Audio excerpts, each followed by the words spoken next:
நடிகர் என்பதால் தற்குறியா இருக்கிறாங்களா இல்ல விஜய் ரசிகர் என்பதால் தற்குறியாக இருக்கிறாங்களா அப்படின்னு ஒரு பட்டிமன்றமே வைக்கலாம் போல இருக்குது. காணொலிக்குள்ள போறதுக்கு முன்னாடி இந்த நடிகை என்ன பேசுறாங்கன்னு பார்த்துட்டு வந்துருங்க. This is a student protest. Only for the students காக ஸ்டூடெண்ட்ஸ் பண்ற ப்ரொடெஸ்ட்ல ஸ்டூடெண்ட்ஸ் சப்போர்ட் பண்றது என் கடமையா நான் பார்த்து நான் இங்க வந்திருக்கேன். இந்த ஒரு மேடைய பொலிட்டிக்கல் ஏஜெண்டாக்காக யூஸ் பண்ற யாரா இருந்தாலும் அவங்க தான் ஜோக்கர்ஸ், நாங்க கிடையாது. நான் தளபதியோட தீவிரமான ஃபேன். நேத்து தான் FDFS பார்த்துட்டு வந்திருக்கேன்.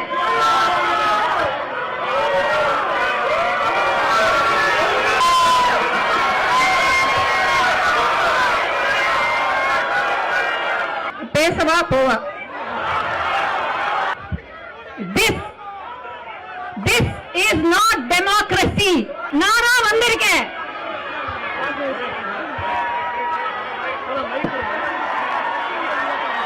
பாத்தீங்களா, மைக்கு புடுங்கிக்கிட்டு அனுப்பிவிட்டாங்க. இந்த அவமானம் இந்த நடிகை சனம் செட்டிக்கு ஏற்பட்ட அவமானம் இல்ல, நடிகர் விஜய்க்கே ஏற்பட்ட அவமானம். ஏன்னா அது நடிகரோட ரசிகை, முதல்வரோட ரசிகை என்பதற்காக மைக்கு கொடுங்கல. அங்கே அது பேசின பேச்சு எப்படி, அங்கே போய் என்ன பேசுகிறாங்கனாக்க, வெற்றிமாறன் சார் தான் அந்த பொண்ணை வந்து அந்த சனம் செட்டியா அந்த நடிகை பேர் பிக் பாஸ் நிகழ்ச்சியெலாம் கலந்துட்டு இருக்கு. அது இன்னும் வெளிநாட்டெலாம் போய் இன்ஜினியரிங் படிச்சுட்டு வந்திருக்கு. தமிழ் ஹிந்தி போன்ற தெலுங்கு படங்கள்லாம் நடிச்சிருக்குது. நடிகை என்ற ஏதோ கொம்பு இருக்குன்னு நினைப்போ என்னாலும் தெரியல. வந்துட்டு அந்த இளைஞர்கள் வந்துட்டு நீட்டை எதிர்த்து போராடிட்டு இருக்கிறாங்க. ஒரு வாரமாக தமிழ்நாட்டில் போராடுறாங்க. டெல்லியில் இளைஞர்களை மாணவர்களை அடித்து கண்ணு முன்னு தெரியாமல் அடிக்கிறாங்க, அந்த ரப்பர் குண்டு வச்சு தாக்குறாங்க, கண்ணீர் புகை வெடி வச்சு தாக்குறாங்க. இங்கே இளைஞர்கள்லாம் கொதிச்சு எழுந்துட்டு இருக்கிறாங்க. டெல்லியில் தான் அப்படின்னா மோடிக்கு போட்டியாக இவர் ஜோசப் விஜய் அவருக்கு நீ அதிக மாணவர்கள் அடிக்கிறியா, நான் அதிகம் அடிக்கிறேன், நானும் போட்டி போட்டுக்கிட்டு இங்கே மாணவர்களை இவங்களை போராட சொல்லி விடாம அடித்து இழுத்துக்கிட்டு போகிறது. ஏன் இந்த மதுரை காமராஜர் பல்கலைக்கழகத்தில் உள்ள இருக்கிறவங்க கிளாஸில் உட்காந்துட்டு இருக்கிறவங்கள பிடிச்சிக்கிட்டு போயிருக்கிறாங்க. லயோலா கல்லூரியில் அவங்க கல்லூரிக்குள்ளே இருக்கிறவங்கள செக் பண்ணி அனுப்பிவிடுறாங்க. இன்னைக்கு அங்கே போராட்டம் விடாமல் பண்ணுறது இப்படிலாம் பண்ணிட்டு இருக்கிறாங்க. அந்த கோபத்தில் இந்த இளைஞர்கள் இருக்கிறாங்க. யாரும் முதல்வர் ரெண்டாவது இந்த நீட் எதிர்ப்பு குறித்தோ அவர் மோடியை குறித்தோ ஒரு கண்டனம் தெரிவிக்கல. இப்படி மாணவர்களை அடிச்சிட்டு இருக்கிறாங்க, போலீஸ் அடிக்குது, இங்கே அடிக்குது, அங்கேயும் அடிக்கிறாங்க, அதுக்கு ஒரு வாய் திறக்கல அப்படின்ற கோபத்தில் வெறியில் இருக்கிறாங்க மாணவர்கள். அப்படி இருக்கும்போது உனக்கு கோபம் மைக்கு பிடிங்கிக்கிட்டு அனுப்புகிறாங்கன்னு கோபம் மட்டும் வருதில்ல, எங்கே போய் எதை பேசணும் அப்படின்ற அறிவு வேணும். ஸ்டூடெண்ட்டுக்கு மட்டும்தான் சப்போர்ட் பண்ண வந்தேன் அப்படின்னு சொன்னேன். சரி, ஸ்டூடெண்ட்டுக்கு சப்போர்ட் பண்ண வந்தேன். இந்த ஸ்டூடெண்ட்டை அடிக்கிறது யாரு? இந்த பொலிட்டிக்கல் ஏஜெண்டாக இருக்க நான் வரல, யாரோட இது நெரட்டிவும் செட் பண்ணிட்டு வரல, நான் ஆர்கானிக்காக பேச வந்திருக்கிறேன். ஸ்டூடெண்ட்டுக்கு சப்போர்ட் பண்ணுறேன். யாரை கண்டித்து சப்போர்ட் பண்ணுவேன்? என்னன்னு சப்போர்ட் பண்ணுவேன்? நீ இந்த ஸ்டூடெண்ட்டுங்களா அடித்து ஒடுக்கிறது யாரு? இந்த நீட்டை கொண்டுகிட்டு வந்தது யாரு? அப்போ நீ யாரை கண்டித்து பேச போகிற? ஸ்டூடெண்ட்டுக்கு நான் சப்போர்ட்டுன்னு சொல்லிட்டு போயிடுவியே இறங்கி? கொஞ்சமாவது அறிவு வேணாம். சரி, இதை சொல்லிட்டு ஃபர்ஸ்ட் டே பார்த்துட்டு தான் வரேன், நானும் விஜய் ஃபேன் தான். அங்கே அதை சொல்லலைன்னா என்ன உனக்கு?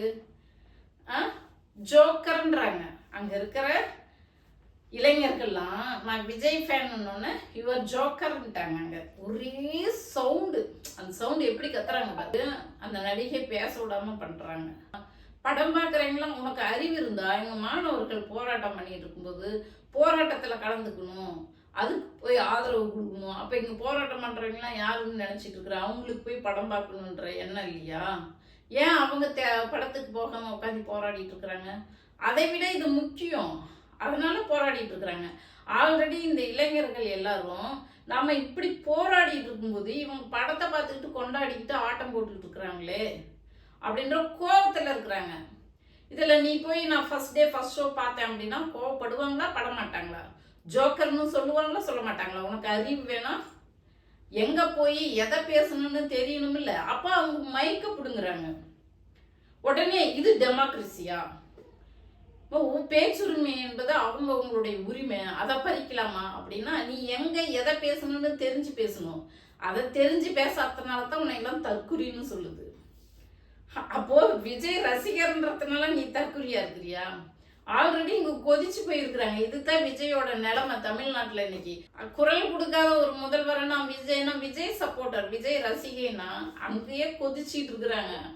அடுப்பு மேல உட்காந்துட்டு இருக்கிற மாதிரி வெந்துகிட்டு இருக்கிறாங்க. அந்த மாணவர்கள்ட்ட போய் நான் விஜய் ஃபேனு, படம் பார்த்துட்டு தான் ஃபர்ஸ்ட் டே ஃபர்ஸ்ட் ஷோ பார்த்துட்டு தான் வரேன்னு சொல்லலாமா? அறிவு இருக்கிறவங்க பேசுவாங்களா அதை பத்தி? நீ மாணவர்கள் போராட்டத்துக்கு வந்தா மாணவர்களை பத்தி தானே பேசணும். நீட்டா எப்படி பாதிக்கப்படுறாங்கன்னு அதைத்தானே பேசணும். உனக்கு அறிவு இருந்தா, சிந்திக்கக்கூடிய திறன் இருந்தா அப்படி பேசிட்டு போயிருந்திருப்பில்ல. அப்போ உனக்கு பேச்சுரிமை எப்படி வரும்?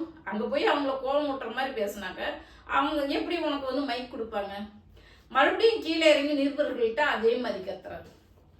நிருபர்கள் கேள்வி கேட்குறாங்க, இந்த மாதிரி அடிச்சு மாணவர்களை அடிச்சு கொடுமைப்படுத்துறாங்களே அப்படின்னாக்க நீ பர்மிஷன் வாங்கிட்டு வந்து போராடினியா? கேள்வி. தமிழ் இந்தியா முழுசும் தன்னெழுச்சியாக இளைஞர்கள் வந்து தன்னெழுச்சியாக வந்து போராடிட்டு இருக்கிறாங்க. இப்போ ஒரு 100 பேர் 200 பேர் அடையாள உண்ணாவிரதமோ போராட்டமோ இருந்தால் பர்மிஷன் வாங்கிட்டு வருவாங்க. இது ஆட்டோமேட்டிக்காக தன்னெழுச்சியாக வராங்க, அங்கங்கே போய் போராடிட்டு இருக்கிறாங்க. அப்படி இருக்கும்போது நீ வந்து போராடாதன்னு என்ன பர்மிஷன் வாங்கிட்டு வந்து போராடுன்னு என்ன சொல்லலாம்? அடிச்சு இழுத்துட்டு போற உரிமை யாருக்கும் இல்லை. மாணவர்களை எப்படி அடிச்சு இழுத்துட்டு போற உரிமை யாருக்கும் இல்லை. இங்க தன்னெழுச்சியா இந்தியா முழுசு நடக்கும்போது நீ இங்க மட்டும் என்ன பர்மிஷன் வாங்க? நீ நீட்டை ஒழிக்கிறேன், நீட்டை எதிர்க்கிறேன்னு தானே சொன்னேன்.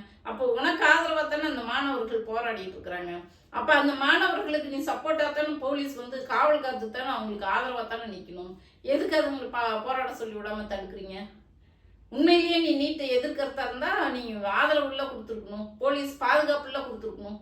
எதுக்கு தடுக்கணும் போராட சொல்லி விடாம? அதை கேட்கறதுக்கு இந்த நடிகைக்கு துப்பு இல்லை. வந்துட்டு பர்மிஷன் வாங்கிட்டு வந்தீங்களா? நீ போயிட்டு சாவு வீட்டில் போய் கல்யாணத்தை பற்றி பேசிட்டு சந்தோஷமா சிரிச்சு பேசிட்டு இருந்தா ஒத்துக்குவாங்களா?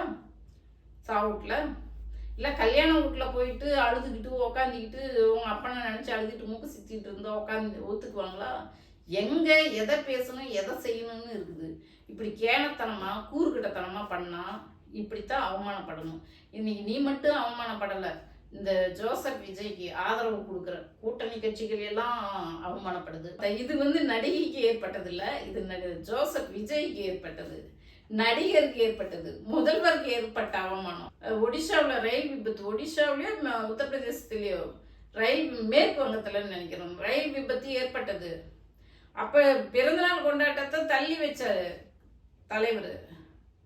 அதே போல எங்க தலைவர் திமுக தலைவருக்கு மு.க. ஸ்டாலின் ஐயாவுக்கும் பிறந்தநாள் அப்பயே வந்து ஒரு விபத்து ஏற்பட்டது. அந்த விபத்தை முன்னிட்டு பிறந்தநாள் கொண்டாட்டத்தை தள்ளி வச்சாரு. தலைவர்கள்லாம் அப்படி இருக்கணும். அரசியல் கட்சி தலைவர்கள்லாம் மக்களுக்காக வாழணும்.